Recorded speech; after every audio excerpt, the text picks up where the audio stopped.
नमस्कार, मैं नितेश चौरसिया, आप सभी का मेरे YouTube channel talk with Nitesh पे स्वागत है। ऑपरेशन सिंदूर के बाद भारतीय जनता पार्टी के नेता जिस प्रकार हमारे सेनाओं पे एक अभद्र टिप्पणी करते जा रहे हैं, ये बहुत ही शर्मनाक है। एक तरफ भारतीय जनता पार्टी की चुप्पी ये भी बता रही है कि कहीं ना कहीं वो इस बात में सहमति रखते हैं जो उनके नेता कह रहे हैं। हाल ही में मध्य प्रदेश के कैबिनेट मिनिस्टर विजय शाह जी ने एक पब्लिक मीटिंग में हमारे देश की जो कमांडेंट है, सेना है, उनको पाकिस्तान से रिश्ते जोड़े। जैसे हमारे मोदी जी समाज के लिए जी रहे, समाज के लिए जान लगा रहे, और जिन्होंने हमारी बेटियों के सिंदूर उजाड़े थे, वही कटे पिटे लोगों को हमने उन्हीं की बहन भेज करके उनकी ऐसी की तैसी करवाई। उन्होंने कपड़े उतार के हमारे हिंदुओं को मारा, और मोदी जी ने उनकी बहन को उनकी ऐसी की तैसी करने हमारे जहाज से उनके घर आए। अब मोदी जी कपड़े तो उतार नहीं सकते थे, इसलिए उनके समाज की बहन को भेजा कि तुमने हमारी बहनों को अगर विधवा किया है तो तुम्हारे समाज की बहन आके तुम्हें नंगा करके छोड़ेगी। और मामला इतना गंभीर रहा कि तुरंत मध्य प्रदेश हाई कोर्ट ने स्वतः संज्ञान लेते हुए नोटिस जारी करी और तुरंत इसमें 4 घंटे के अंदर माननीय मंत्री महोदय के खिलाफ एफआईआर दर्ज करने के लिए आदेश पारित कर दिया।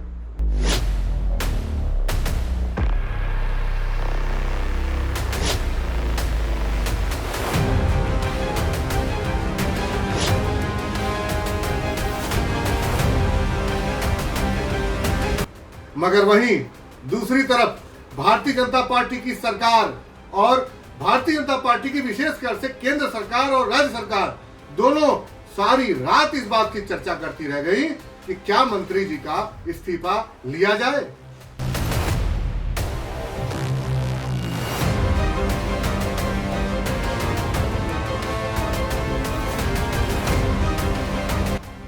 अब मंत्री जी इतने मामले में संगीन हो गए हैं और भारतीय जनता पार्टी के लिए मंत्री जी इतने इंपॉर्टेंट हो गए हैं कि देश की सेना एक तरफ और ये मंत्री जी एक तरफ। क्या भारतीय सेना का शौर्य इनकी सत्ता से के आगे कुछ नहीं है?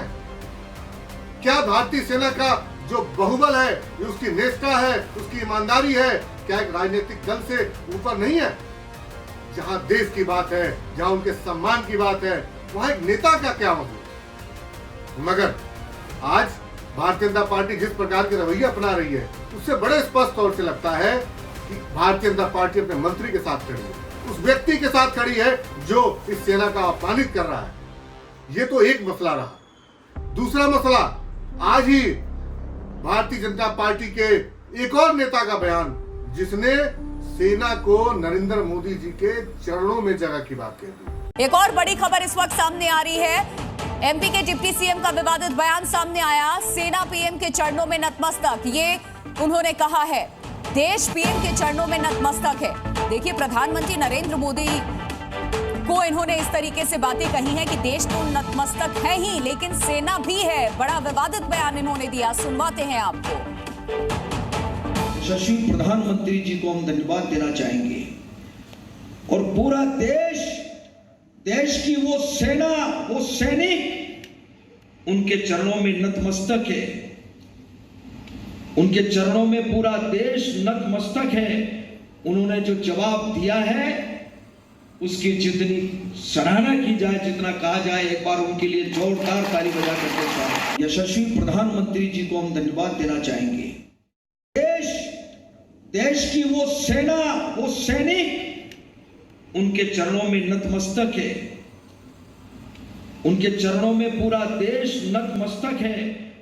ये बहुत ही दुर्भाग्यपूर्ण है और मैं विशेष तौर से आज मन मेरा बहुत ही दुखी है, बहुत परेशान है, और ऐसा लग रहा है कि जैसे इस तरीके से हमारे सेनाओं पे इस तरीके की बातें, हमारे सेना हमारी शान है, हमारे सेना हमारे अभिमान है, और अगर सेना पे इस तरीके के अभिमान और इस तरीके की टिप्पणी की जा रही है, ये बहुत ही शर्मनाक है। और मैं भारतीय जनता पार्टी से कम इतना तो आग्रह करता हूं, उनके राष्ट्रीय अध्यक्ष से इतना आग्रह तो करता हूं कि वो इस पूरे मामले को तत्काल प्रभाव में संज्ञान लेते हुए, व्यक्ति को इंपोर्टेंस ना देते हुए, सेना को, सेना की वजूद को, सेना के शौर्य के लिए आवाज उठाइए और तत्काल प्रभाव से भारतीय जनता पार्टी को निष्कासित करिए, अपने मंत्रिमंडल से निष्कासित करिए। और ये बहुत बड़ा एक मैसेज जाना चाहिए कि ऑपरेशन सिंदूर में हमारे जितने भी सेना और जितने भी हमारे देश के वायुसेना या हर स्तर पे जो भी सेना लगे हुए थे, उनको एक मजबूत मनोबल मिलना चाहिए।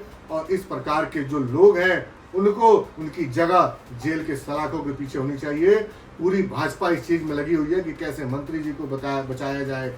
इस पूरी भाजपा लग रही है किस प्रकार नरेंद्र मोदी जी को अच्छे अच्छे शब्दों में उनको लुभावने दिए जाए।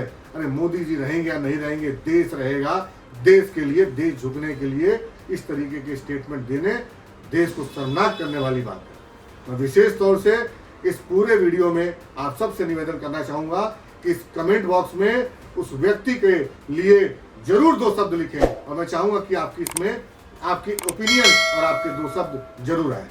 धन्यवाद। भारत माता की जय। भारतीय सेना जिंदाबाद।